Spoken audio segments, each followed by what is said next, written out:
Assalamualaikum warahmatullahi wabarakatuh. Di sini saya akan menjelaskan bagaimana caranya membangun komunikasi di tempat kerja dan membangun komunikasi yang baik antara atasan dan karyawan. Komunikasi di lingkungan kerja adalah pertukaran informasi dan pesan antara individu atau kelompok dalam organisasi untuk memfasilitasi kerjasama, koordinasi, dan pencapaian tujuan bersama dalam konteks pekerjaan. Selanjutnya, strategi membangun komunikasi di tempat kerja. Yang pertama yaitu hargai perbedaan. Kesuksesan perusahaan adalah prestasi yang membanggakan bagi semua karyawan. Jika bekerja sama dengan negara asing, seperti merekrut karyawan asing, penting bagi kita untuk menghargai perbedaan. Selanjutnya yaitu berikan feedback yang baik. Hargailah lawan bicara Anda, berilah respon yang positif. Setelah itu Anda wajib memberikan respon ataupun tanggapan terhadap apa yang telah disampaikan oleh si pembicara sebagaimana komunikasi dalam suatu rapat.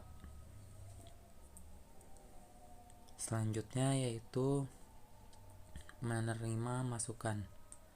Sebagaimana Anda memberikan feedback, begitu pula sebaliknya ketika Anda mendapat masukan dari orang lain. Dalam dunia kerja, Anda akan bertemu dengan orang-orang dari latar belakang yang berbeda. Lalu, yang kelima, menjadi pendengar yang baik. Mendengar orang berbicara merupakan hal yang mudah, namun yang sulit yaitu mendengarkan. Mendengarkan adalah bagian penting dalam terjadinya sebuah proses komunikasi yang baik. Dengan mendengarkan, kamu akan lebih paham. Lalu yang keenam, yang terakhir, perhatikan bahasa tubuh. Berkomunikasi bukan hanya dengan berbicara atau mendengarkan semata. Bahasa tubuh pun menjadi media dalam berkomunikasi. Misalnya supaya bisa terlihat lebih percaya diri, sebaiknya jangan membungkuk saat berbicara. Assalamualaikum warahmatullahi wabarakatuh. Nama saya Ananda Widya Priyatama, ingin melanjutkan materi yang Hisam bahas sebelumnya. Ya, kita mulai saja. Cara membangun komunikasi yang baik antara atasan dan karyawan. Ya, yang pertama itu kita akan membahas komunikasi merupakan salah satu faktor penting untuk menjalin hubungan baik antara sesama manusia, terutama di dalam dunia pekerjaan. Apabila terjadi miskomunikasi dan berujung pada perkelahian di antara sesama karyawan, tentu akan menghasilkan dampak buruk dalam memproduksi barang tersebut. Sebagai tidak harmonisnya antara sesama karyawan di kantor akan membuat karyawan merasa malas bekerja karena tidak nyaman. Sebaliknya, suasana kerja yang baik akan menciptakan kinerja yang baik dan prima. Lalu, beberapa cara untuk membangun hubungan kerja tetap terjaga. Yang pertama, menghargai orang lain. Sebuah penghargaan baik, pendapat atau tindakan dari diri kita kepada orang lain merupakan cara untuk memperkuat hubungan baik dengan rekan, dan sekecil apapun bentuk pertolongan atau bantuan dari rekan, hargailah untuk membangun perusahaan bersama-sama. Yang kedua, menghindari politik kotor. Jangan sampai menghasut satu karyawan kepada karyawan lain untuk kepentingan pribadi sendiri dan tidak ada hubungannya dengan perusahaan, sebab bermain politik kotor hanya akan membahayakan reputasi diri sendiri. Yang ketiga, tetaplah bersikap profesional. Kejadian-kejadian di luar dugaan yang datang dari urusan pribadi adalah hal biasa. Yang perlu diingat adalah jangan mencampuri antara urusan pribadi dan urusan di tempat kerja. Hubungan kerja akan memburuk ketika orang mencampuri dua hal tersebut, dan pasti akan menghambat pekerjaan. Bicarakan hal pribadi di luar jam kerja.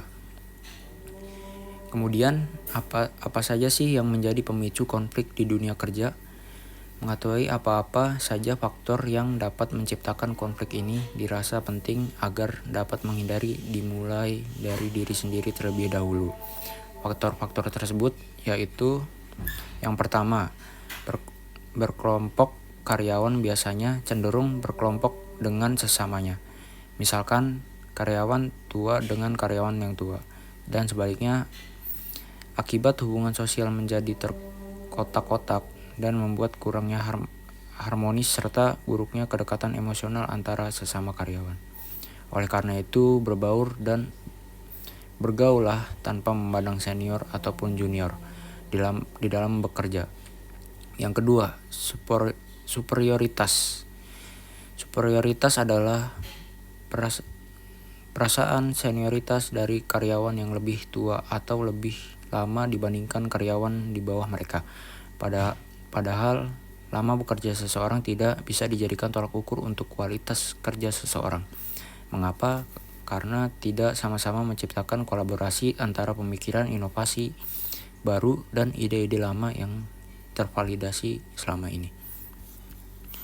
Yang ketiga, kesempatan dilihat dari sisi perusahaan. Juga harus bersikap adil dalam memberikan kesempatan terhadap para karyawan agar tidak menimbulkan konflik. Jangan kemudian peluang menyampaikan ide-ide hanya diberikan kepada karyawan yang sudah lama mengabdi terhadap perusahaan. Tetap dengarkanlah pendapat dari karyawan baru karena mungkin saja akan tercipta inovasi kreatif ataupun ide-ide baik bagi kemajuan perusahaan untuk tidak stuck di satu tempat. Selanjutnya, antara karyawan dengan atasan juga harus saling memupuk rasa saling menghargai, mengapresiasi, namun tetap bekerja profesional. Jangan sampai menimbulkan ketidakadilan satu sama lain. Sebagai contoh, ada sebuah pemberitaan di pertengahan bulan Mei pada tahun 2022 yang dimuat di media pemberitahuan ternama dan terpercaya itu, yaitu kekerasan pegawai di dunia kerja. Seorang wanita mengaku terpaksa tetap bertahan bekerja meskipun menghadapi atasan yang melakukan kekerasan fisik kepadanya hingga membuatnya depresi. Kekerasan diawali hanya dengan membuang dokumen dan berkata-kata kasar